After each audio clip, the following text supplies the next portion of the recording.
경제 소식을 빠르고 친절하게 전달해 드립니다. 오늘 굿모닝 경제는 허준영 서강대학교 경제학부 교수와 함께합니다. 어서 오세요.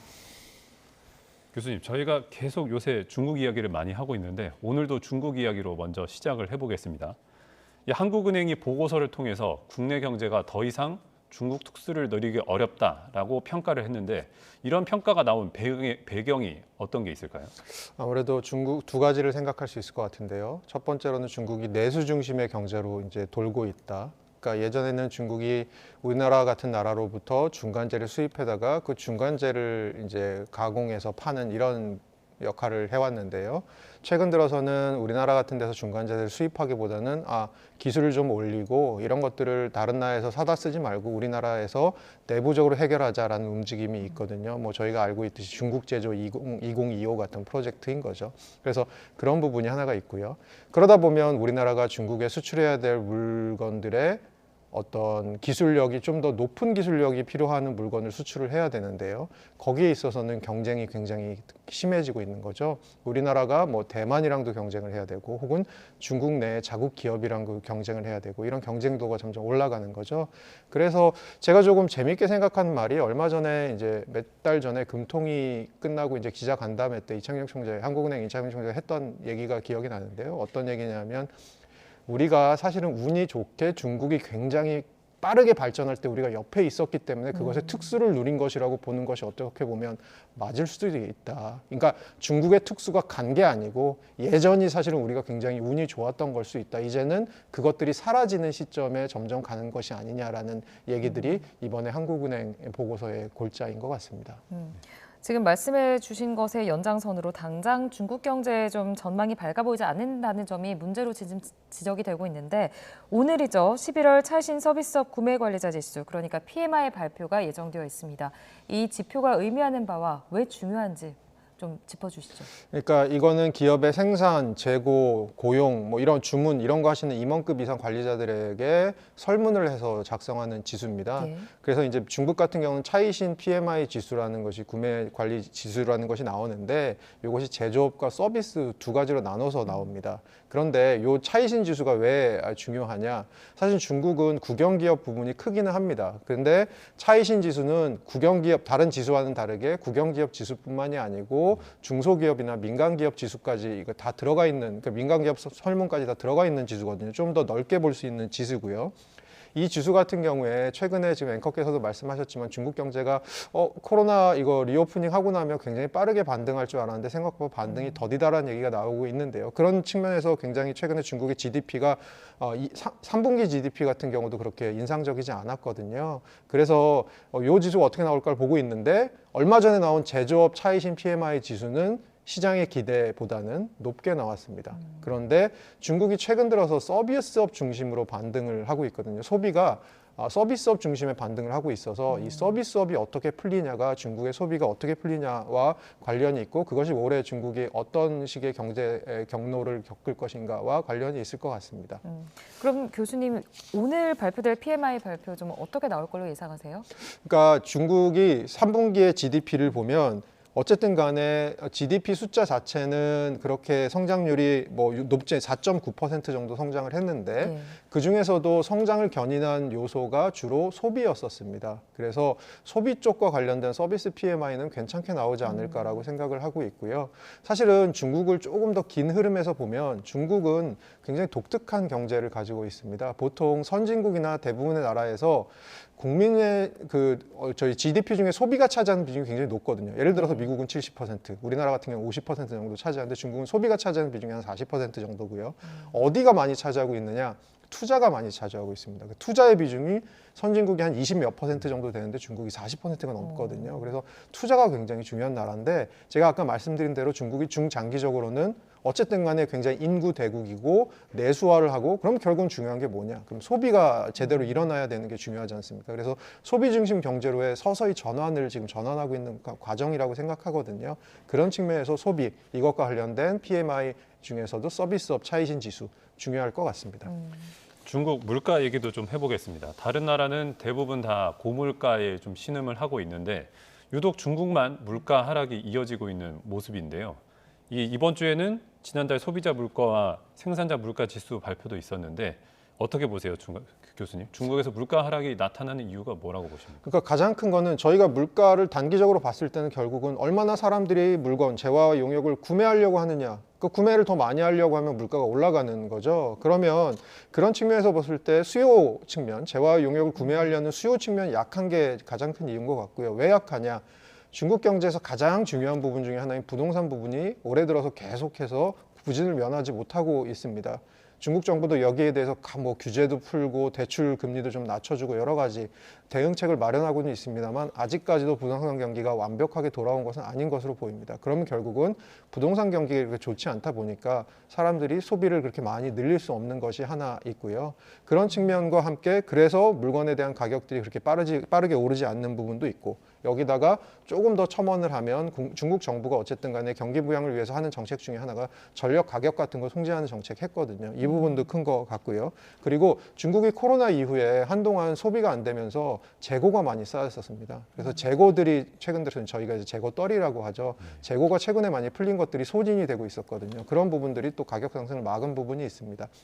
여기에다가 제가 한 말씀만 더 드리고 싶은 것은 좀 장기적으로 봤을 때는 중국은 어쨌든 간에 연금 제도가 없는 나라입니다. 그러면 자기가 은퇴를 하고 나서 자기의 삶은 자기가 책임져야 되는 거거든요. 그럼 어떤 식으로 책임질까 생각해 보면 부동산에 투자하는 게 하나, 또 하나가 뭐냐 하면 저축입니다. 그래서 중국의 저축률은 30%가 넘거든요. 소득이 100만 원이 생기면 그중에 30만 원을 넘게 평균적으로 저축을 하는 나라가 중국인데 이게 코로나 때는 더 올라갔습니다. 심지어.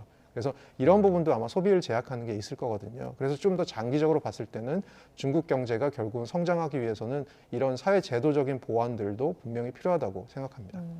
지금 우리 경제 문제점 가운데 하나가 계속 저희가 얘기를 하고 있지만 중국과의 교역이 차지하는 비중이 너무 크다, 과하다라는 부분이 있는 것 같은데 수출 시장을 좀 다변화해야 한다. 이게 지금 한국은행의 결론입니다.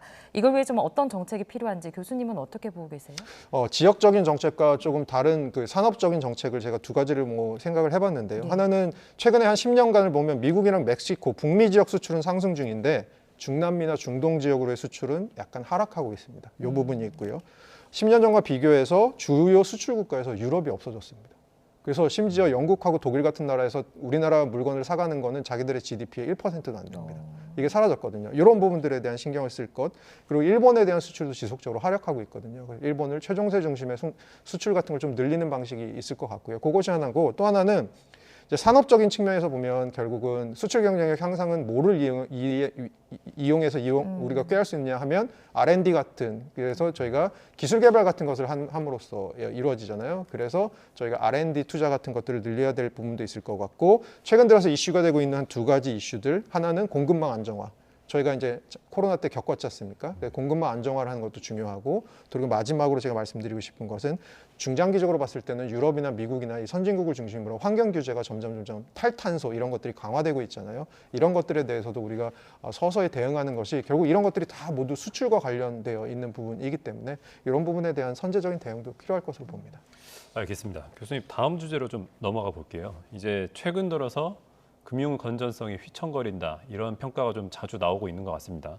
이 은행의 중소기업 대출 잔액이 1,000조 원이 넘을 게 확실시 된다라고 돼 있던데 이거 어떻게 보십니까? 이게 그러니까 저희가 미국의 그 글로벌 금융위기 2008년 9년 생각해 보면 그때 서브프라임 모기지라고 해서 뭔가 대출이 늘어나니까 금융위기가 왔잖아 이런 생각들을 많이 하시는 것 같은데요. 문제는 대출의 양이 느는 것보다는 대출의 질이 악화되는 거죠. 그럼 대출의 질이 악화되는 게 뭐냐?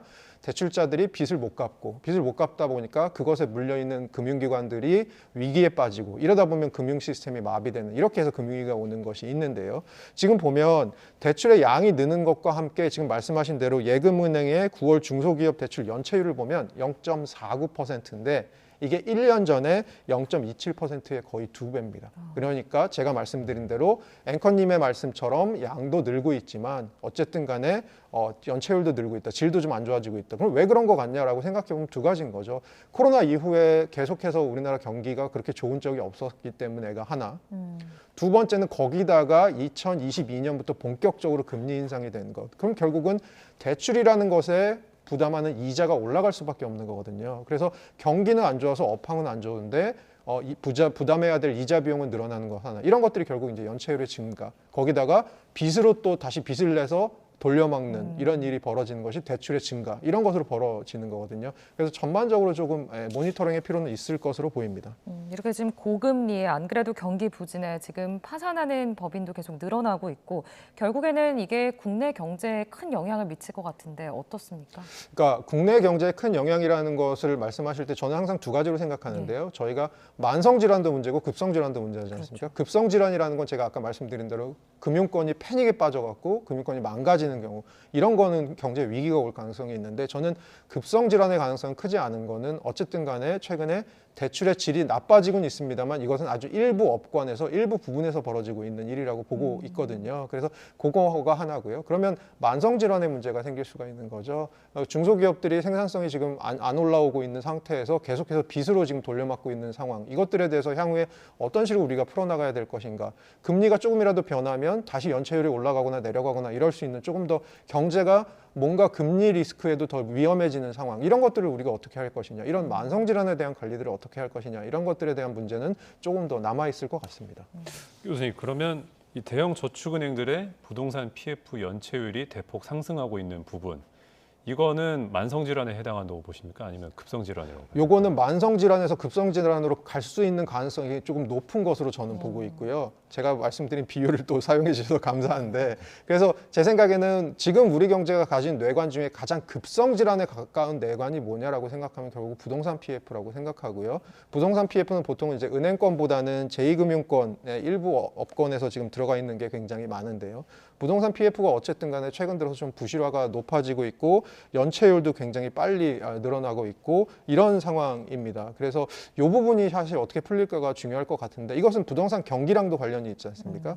그리고 또 한편으로 보면 서울하고 지방으로 나눠보면 부동산 PF 연체율이 어디서 주로 올라가는 거냐 하면 보면 서울보다는 주로 지방 같은 데서 빠르게 올라가고 있거든요. 그럼 이것은 뭐랑도 관련이 있는 거냐 하면 국토를 우리가 어떻게 바라볼 것이냐 수도권 중심의 발전이라는 것을 어떻게 바라볼 것이냐랑도 관련이 있을 것 같거든요. 그래서 단기적으로 봤을 때는 우선 내년에 부동산 경기가 어떤 식으로 풀릴 것이냐 거기다가 미국발 금리 인상 종료 이제 가능성이 우리나라로 얼마나 빨리 이제 연결이 될 것이냐 이런 부분도 관련이 있을 것 같고요. 좀 더 중장기적으로 봤을 때는 결국 이제 국토의 균형 개발 같은 것들, 지역 발전 이런 것들과도 관련이 있는 부분이 저는 있다고 보고 있습니다. 알겠습니다. 자, 끝으로 해외 증시 상황도 좀 짚어보겠습니다. 오늘 일제히 약세 마감했는데 어떻게 보셨어요? 지난주에 파월 의장 금요일날 발언했잖아요. 파월 의장은 분명 자기 길 가겠다고 똑같이 얘기했는데 이제 그거를 또 비둘기적으로 해석했잖아요. 그때 너무 과도하게 반응한 것들이 조금 이번 주에 진정세가 온 것이 아닌가라고 생각하고요. 특별하게 뭔가 미국 경기에 안 좋은 일이 있어서 이런 일이 벌어지는 것 같지는 않고요. 지난주에 급등 랠리가 이번 주에 약간 진정세로 가고 있다라고. 원래 시장은 그런 것 같아요. 뜨거워질 때 아주 뜨거워졌다가 조정이 되는 그런 것 같습니다. 알겠습니다. 오늘 굿모닝 경제는 여기까지 듣겠습니다. 지금까지 허준영 교수님과 함께했습니다. 교수님 고맙습니다. 고맙습니다.